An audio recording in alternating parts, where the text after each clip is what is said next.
Yo, what's up guys? It's Noah here, and in today's video we're going to be breaking down the Week 11 main slate on Draftkings and Yahoo. We're going to go position by position, quarterback through tight end. Going to kind of hit on my favorite plays at each position. The few guys, 4, 5, 6 guys that I do like at each position. What really stands out to me looking at this slate on Friday afternoon. We have gotten a lot of news Friday that's kind of really impacted the slate. We got word that Eli Mitchell is doubtful, so he is unlikely to play Sunday. That definitely could open up some value from San Francisco's backfield, which we will talk about. We also just got word that Amari Cooper is now out for COVID, so that's really going to open up some stuff on the Dallas side. Michael Gallup, really cheap on DraftKings. He's going to be a top value play. CeeDee Lamb was already a good pay-up option. He's going to look even better now without Amari Cooper. That's a super friendly game environment for fantasy. Really high total between the Chiefs and the Cowboys. It's obviously a game that has a lot of shootout potential. So it's definitely a crazy slate, man. We're going to go through each position, though, guys, and talk through everything. So before we get started, please do hit the like button down below. As always, I do appreciate the likes. If you're new to the channel here, make sure you click that subscribe button as well. I'm still trying to upload NFL content, Monday, Thursday, covering the showdown slates, trying to get up videos for the main slate every week as well. Usually upload these on Friday. Then I'm also covering NBA videos, as you guys know. NBA I upload usually Monday through Friday. I'm streaming for NBA as well. Ton of content coming out on the channel right now, so please do hit that subscribe button, guys, if you have not yet. And also, check out the sponsor of the video, PrizePicks. PrizePicks, you can check out what they have to offer. They're a player prop-based DFS site, so they have, pass yards, rushing yards, receiving yards, receptions. They have basically everything. They have fantasy point projection as well, and it is very simple. You just take a look at their projections. You pick over or under on a player's projection, and I will say that, depending on when you're watching this video, they might already adjust, but they have CeeDee Lamb's receiving yards still pretty low. 62.5 receiving yards for CeeDee Lamb. Obviously, they haven't adjusted yet for Amari Cooper being out, so that's definitely a pick that I do like quite a bit. If you wanted to take over on CeeDee Lamb's receiving yards, before they adjust the line, you can find another pick to pair that with. You have to make at least 2 picks, but you can make up to 5 picks, and you can win up to 10 extra money on PrizePicks. So if you guys want to sign up, use code Noah. They'll match your first deposit, give you a free bet up to $100 when you do sign up with my code. But guys, let's take a look at this slate. We're going to start off at the quarterback position. Quarterback is always a position where there are going to be a lot of good options at the top basically every single week. This is definitely a slate where we have a lot of QB options. Josh Allen, Lamar Jackson, Mahomes, Dak Prescott, Aaron Rodgers. Kyler Murray doesn't seem like he's going to play. He's a game-time decision. They've already ruled out DeAndre Hopkins. Kyler Murray has a chance to play. Even if he does, he's going to be a really riskier option. Obviously, if you play him and we don't get any word on his status before Sunday, Sunday morning, you're basically just kind of hoping that he plays. I probably won't be on Kyler, but I think, these other guys look really good. Definitely the Dallas KC game, I think that's where I really like Mahomes and Dak Prescott. Mahomes, so far this season, he's kind of been up and down, but he bounced back in a big way last week against the Raiders in that Sunday night game. Had a typical Patrick Mahomes game, threw for 406 yards, had 5 touchdowns. Like, that's what we know Patrick Mahomes can do. He can throw for 300-plus yards, multiple touchdowns, has massive upside. In a game with a 56.5 total right now, last time I checked, this game had a 56.5 total. It's still sitting at 56.5, which is by far the highest on the slate.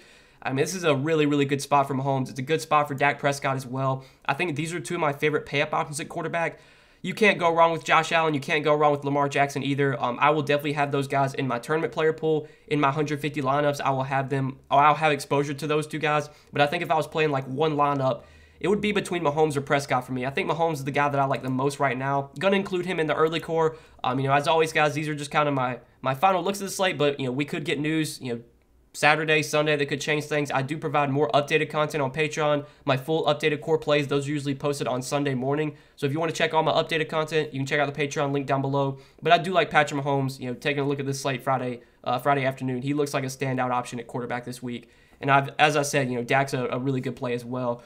But some other options in the mid-range, you got guys like Russell Wilson, I think really stands out. Russell Wilson's too cheap at 6,500. Pretty good matchup here at home against the Cardinals. Right now, this game doesn't have an insanely high total, just 48. But I would assume maybe if Kyler plays, you might see that total rise. This game has a lot more shootout potential, I think, if Kyler plays.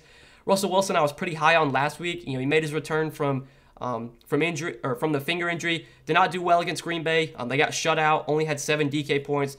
But I'm fine going right back to Russell Wilson here. I mean, he had one of his worst games ever last week. He's not going to have a terrible game again. Russell Wilson's going to bounce back. We know he is still an elite fantasy quarterback. Like him a lot at 6,500 for sure. Probably my favorite play in the mid-range. I think Joe Burrow at 6,600 looks pretty good as well. T. Higgins is projecting out as a really good value wide receiver. T. Higgins will definitely be in my player pool this week. If I'm playing a lot of T. Higgins, I think I'll definitely have some exposure to Joe Burrow as well. So those are probably my two favorite mid-range plays. And then looking for value, the one guy that's kind of popping as a value this week is Cam Newton. We did get word Friday that Cam Newton will officially start Sunday, but we also got word that P.J. Walker will be involved a little bit. Now, good luck guessing what this means. Reports were that P.J. Walker will get playing time. He'll mix in from time to time. I think, I think there's a pretty short leash for Cam. Like, if Cam comes out here Sunday and just is really struggling, like, I think he could definitely get benched and they go to P.J. Walker. It's a riskier play. His projection did get lowered a little bit, looking at the projections I use, but he's still projecting out as one of the better value quarterbacks this week. We know Cam has a lot of rushing upside. We know he is a guy that they will use a lot in the goal line. It's a risky play, I would say, but if Cam does get like a full workload, like if PJ Walker doesn't take anything away from Cam's going to be one of the best value quarterbacks this week, but I'm a little bit worried that they do involve PJ Walker enough to where maybe that hurts Cam a little bit. But at 5,100, he is so cheap that I think he still probably is a solid value. We at least know that he is going to be the starter, and I think that's what really matters. Like I said, there could be a short leash if he really struggles early on. Maybe he gets benched for PJ Walker, but I think Cam at 5,100 is a pretty solid value if you are paying down at quarterback this week. I don't see a ton, though, that I love outside of Cam. Like Jimmy G against Jacksonville, I mean, that's a pretty good spot. But, God, like this San Francisco team, they just run the ball so much. With Eli Mitchell doubtful, like, do they go a little bit more pass-heavy this week? It's possible, but I don't think I'm going to go to Jimmy G. He's playable, but really not someone that I'm going to be, like, prioritizing. I think this is, once again, a slate where, man, like, quarterback at the top, you just want to be playing these top-tier guys like Josh Allen, Lamar, Dak, Patrick Mahomes, Aaron Rodgers, Joe Burrow, Russell Wilson. Like, these are the guys I want to have a lot of exposure to at quarterback. I don't want to be going too cheap. I think if I was to go cheap, Cam would be the standout play for cheap this week. But we can move on to the running back position. So looking at running back, once again, there are a lot of good plays at the top. There are usually always going to be a lot of good plays. Christian McCaffrey for 8,900. He's probably my favorite running back if I was to pay up at this position. Christian McCaffrey last week, even in a weird game script where the Panthers won big, Christian McCaffrey still got 23 touches. He still got 10 targets as well. Like, they were winning for a very large majority of that game. They had a lead for basically the entire game, and Christian McCaffrey was still involved a ton in the passing game. Had 26 DK points. He didn't even score a touchdown last week. Like, his floor is just so massive. He just gets so much opportunity. He's such an efficient runner. He gets so much usage in the passing game that even if he doesn't get multiple touchdowns, like, he can still score 30 Draftkings points because he can catch, 10, 12 passes. He can run for 80 to 100 yards. It's hard not to consider Christian McCaffrey a top play this week. We do have some good mid-range and value plays at running back this week, but I think, Christian McCaffrey does stand out if I'm paying up. Dalvin Cook, I do like quite a bit as well. I think Dalvin Cook will be a lot lower owned than Christian McCaffrey. Looking at the ownership projections for running back this week, I think Dalvin Cook's coming in a lot lower than CMC. Yeah, about half the ownership right now. McCaffrey's projected for 14%, 14%, and Dalvin Cook's projected for 7%. So, as a little bit of a leverage play, Dalvin Cook at home against Green Bay, I definitely think he's in a pretty good spot this week. He's for sure in play as well. Nick Chubb, I kind of like. I think Nick Chubb's going to get a little bit overlooked. He's 7,800. The matchup is obviously fantastic at home against the Lions. Chubb will be making his return from COVID. He seems to be good to go. I think he's been getting some full practices in, so I don't think we should be worried about any sort of like snap count or pinch count or anything. Without Kareem Hunt, we know Nick Chubb is going to get a pretty heavy workload. His usage in the passing game is never going to be that great. He's not going to get a ton of opportunity, through the air, but he's going to get probably 15 to 20 carries. This game script should set up pretty well for him to where they are playing with the lead. He should be fed a lot. He probably gets close to 20 touches. At 7,800, he might be a little bit overpriced compared to guys like Dalvin Cook and CMC, but I think Nick Chubb's in a great spot and definitely has a lot of upside against this, really bad Lions team. This could be another week where Nick Chubb runs for like 120 yards and 2 touchdowns. So he's a play that I do like in the 7K range. Scrolling down a little bit, though, in the 6K range, there's 2 guys that really stand out here. A.J. Dillon at 6,200. In my opinion, probably one of the best plays on the slate this week. Just too cheap for his, for the workload we expect him to get. I like him a lot on Yahoo as well. And I forgot to plug in Mahomes. I do like Mahomes on Yahoo as well at $36. Like Mahomes on both sides. But A.J. Dillon, like I said, probably a top play this week. He's projecting out as one of the best, point per dollar plays. And it makes sense. He's going to get a ton of opportunity. Without Aaron Jones, we saw A.J. Dillon involved a lot last game. I think Aaron Jones did get injured in their last game and had to come out early. And Dillon just got a ton of opportunity. He got 23 touches. They don't really have anyone behind A.J. Dillon that you expect to take touches away from him. Obviously, Aaron Jones, is going to cede work to A.J. Dillon. We've seen that, be the case all year, this season and last year. Now with no Aaron Jones and A.J. Dillon being, the clear lead back, like I don't even know who they have behind A.J. Dillon that I would be worried about taking away touches from him. Like the next guy up is like Patrick Taylor. I'm guessing he's going to be the backup running back. He's only got 2 touches the entire season. It should be A.J. Dillon playing 80, 90% of the snaps, getting all the usage, getting all the opportunity. He's probably still too cheap at $6,200. I know DraftKings did raise his price, but they didn't raise it enough. He should be close to $8K, I would say. A.J. Dillon still looks like a top play this week. I think James Conner's a pretty good play as well. I was pretty high on James Conner last week with Chase Edmonds out. He didn't have that great of a game, only got 13 touches, but he did manage to salvage his day, get into the end zone. I was expecting him to get a little bit more opportunity, but again, that was just a weird game last week. The Panthers, even as big road dogs, like the Cardinals were big home favorites playing at home against Carolina last week, and they just got the crap beat out of them. That game script was just super weird. I think this week we should expect Conner to get back to probably a workhorse type role, 15 to 20 touches, should get good pass game usage as well. I think if Kyler were to play, that might be good and a little bit bad for Conner. Obviously, if Kyler plays, you expect the Cardinals offense to just be able to move the ball down the field a lot easier. You expect them to probably put up more points. But we also know if Kyler plays that Kyler is always a threat, near the goal line to run the ball in, and which obviously would take away a touchdown from Conner. So there's kind of a positive and a negative if Kyler winds up playing, but I still think James Conner is a pretty solid play in the mid-range. Not nearly as good of a play as A.J. Dillon, but obviously someone I'm going to have in my player pool. And then if we're looking for value at running back this week, guys like Michael Carter, Myles Gaskin, I think will be pretty low owned. They definitely make some sense because both those guys are getting, close to workhorse type roles. The really standout plays though for me though at running back are guys like Darrell Williams, 5,400. Assuming Clyde Edwards-Helaire remains out, I don't think we have an update yet on CEH, but assuming he remains out for this week, I think we expect Darrell Williams to probably get 15 to 20 touches. He was heavily utilized in the passing game last week. I don't know if he's going to get 9 targets again like he did last week, but in one of the best game and probably the best game environment of the week, a game that expects to be a shootout, 5,400 for Darrell Williams, firmly in play as a value running back. And then Jeff Wilson, the guy that I really like for value. Again, we got word earlier Friday that Eli Mitchell is going to be doubtful for San Fran. So with Eli Mitchell doubtful, I'm expecting Jeff Wilson to be the starter. I'm expecting him to probably handle a very large majority of the running back carries. They do have Kyle Juszczyk behind him. They have Trenton Cannon as well. They have Trey Sermon. They have a lot of guys, but we've kind of seen this season like Trey Sermon's. I mean, he's been like inactive a lot this year. He's been a healthy scratch. He's just been in like the doghouse. He's just really not been involved at all.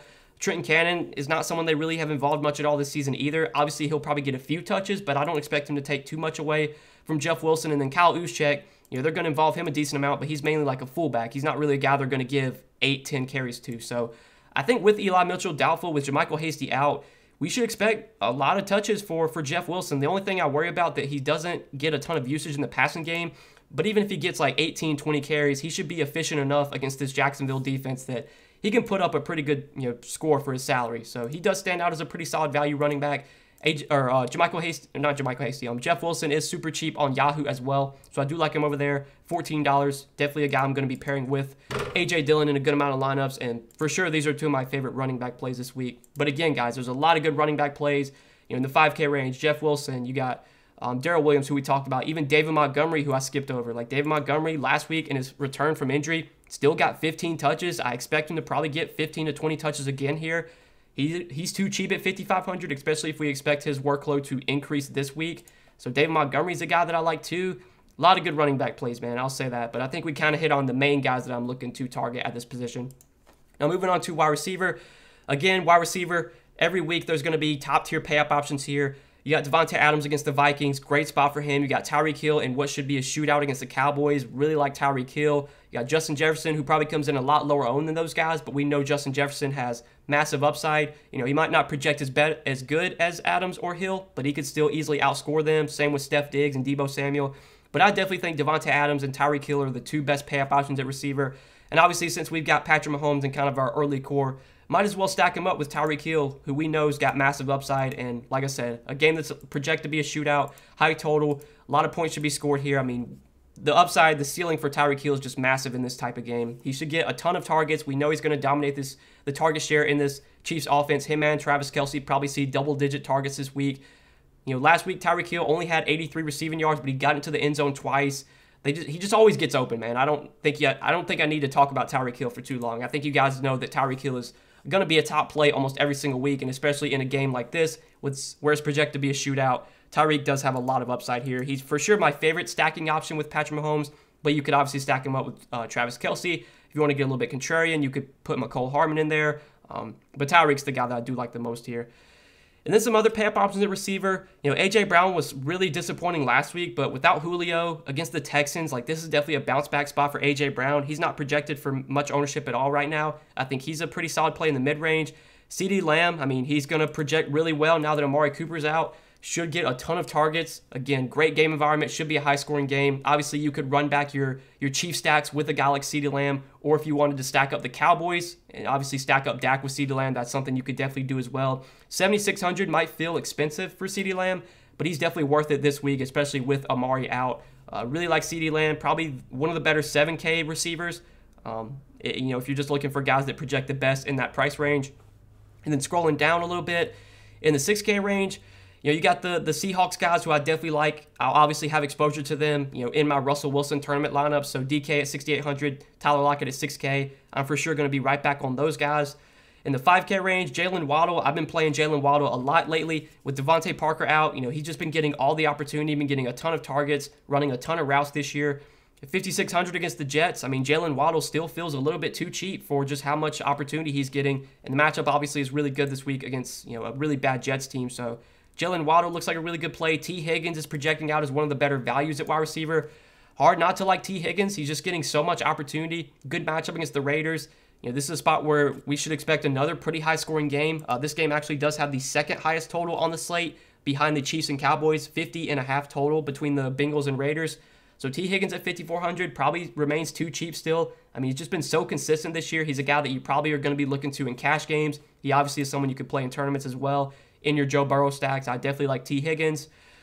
We did get word that Allen Robinson's going to be doubtful. He's unlikely to play. So with Allen Robinson out, the Bears offense and Justin Fields in general has started to look a lot better lately. I think there is some upside for Darnell Mooney here with Justin Fields starting to perform better and with with Allen Robinson out. I know Allen Robinson already this year was not getting a ton of opportunity, not getting a ton of targets, but that would definitely, move Darnell Mooney into that clear wide receiver 1 role. I think he goes overlooked for the most part on this slate, with so many other guys projecting better like T. Higgins, Jalen Waddle, even like Manny Sanders. I don't see many people playing Darnell Mooney this week, so he is definitely someone you could go to in tournaments as a way to get a little bit contrarian. If you wanted to stack up Justin Fields, or if you want to use someone as a run back in your Lamar Jackson lineups, you could obviously run back your Lamar lineups with Darnell Mooney. But then we're looking for value at wide receiver. Brandon Ayuk at 5K, I've been on him lately. He's been getting, pretty good opportunity. He's been basically an every down receiver lately alongside Deebo Samuel. I know he didn't have a good game Monday night against the Rams, but, in general, the 49ers offense, I don't think Jimmy threw for, I think he threw 1 or 2 touchdowns. Their defense did really well. Their defense obviously, was able to kind of win that game for them. I would expect Brandon Ayuk to bounce back here in a good matchup against Jacksonville at only 5K. He's going to be in my tournament player pool. Scrolling down, though, looking for value, I think the clear value wide receiver, as we kind of mentioned at the beginning of the video, Michael Gallup, 4,200. Hard not to consider Michael Gallup probably one of the best value plays on the slate now that Amari Cooper's out. Michael Gallup, super cheap on Yahoo as well. I think it looks like a really good value over there. He's the same price tag as T. Higgins. They're both $15. I think I would side with Michael Gallup now that, Amari's out, but T. Higgins is obviously a good play, too, if you wanted to play him. But Michael Gallup definitely stands out. He's going to get, probably more targets this week without Amari Cooper. He was pretty heavily involved last week, even in a game where they didn't really have to throw much. They just beat the crap out of Atlanta. Michael Gallup still did see 5 targets. He's still going to be, probably an every down receiver. I'm not sure if he saw much of a pitch count last week. Obviously it was a blowout, so he didn't really play at all that much in the fourth quarter. He only played 53% of the snaps last week, but again, I don't know how much we want to look into that because with the game script, I don't think any of the starters played in the fourth quarter. I would expect Gallup to basically be an every down receiver this week without Amari Cooper. It's a great game environment. It's a high total game. He's only 4,200. He's probably $1,500 to $2,000 too cheap this week.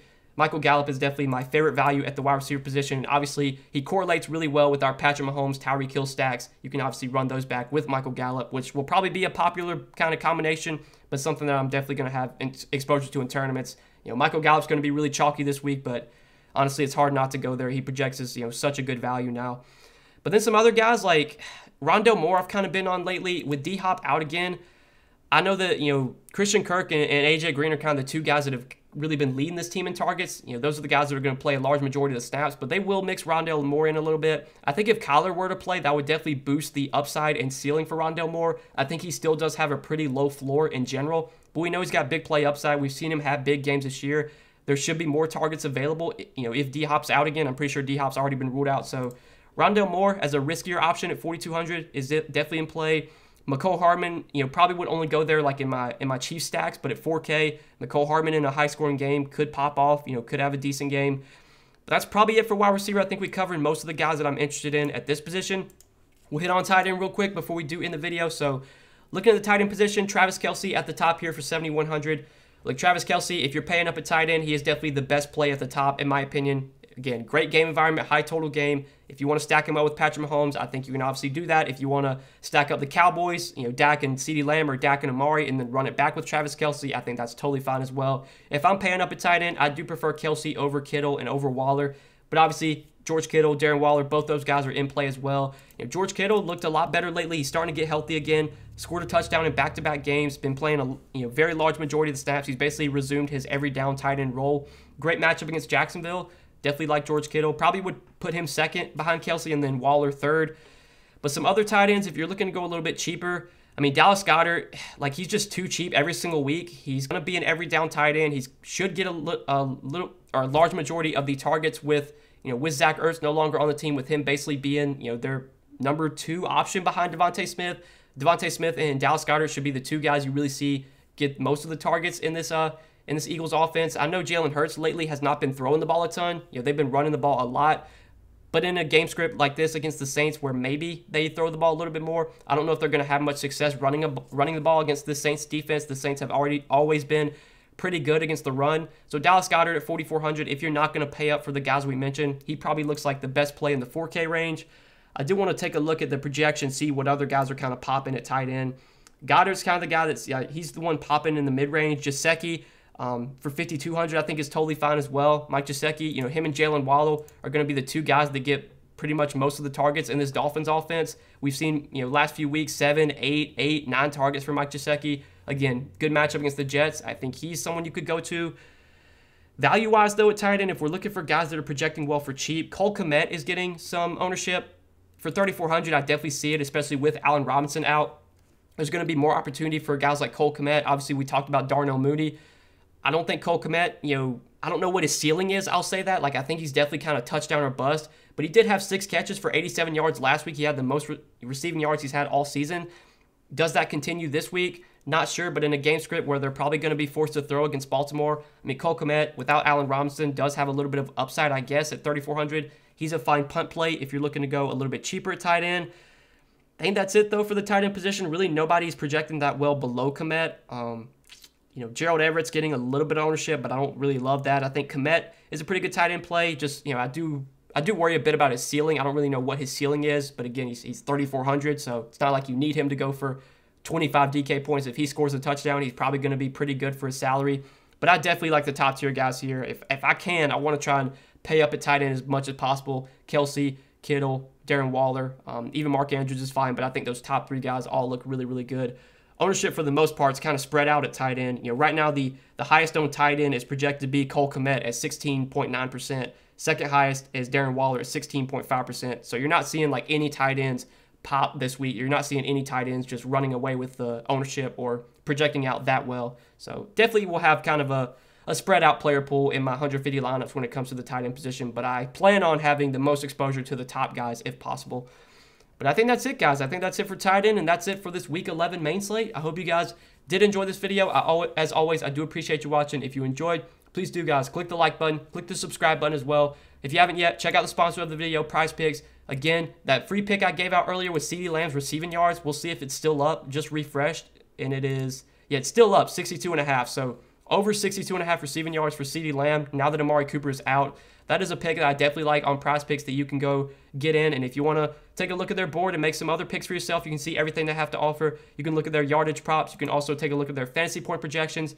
Again, very simple. You just go over or under. You have to make at least 2 picks, but you can make up to 5 picks and potentially win up to 10x your money on Prize Picks. So check them out. Sign up. Use code NOAH. They'll match your first deposit. Give you a free bet up to $100.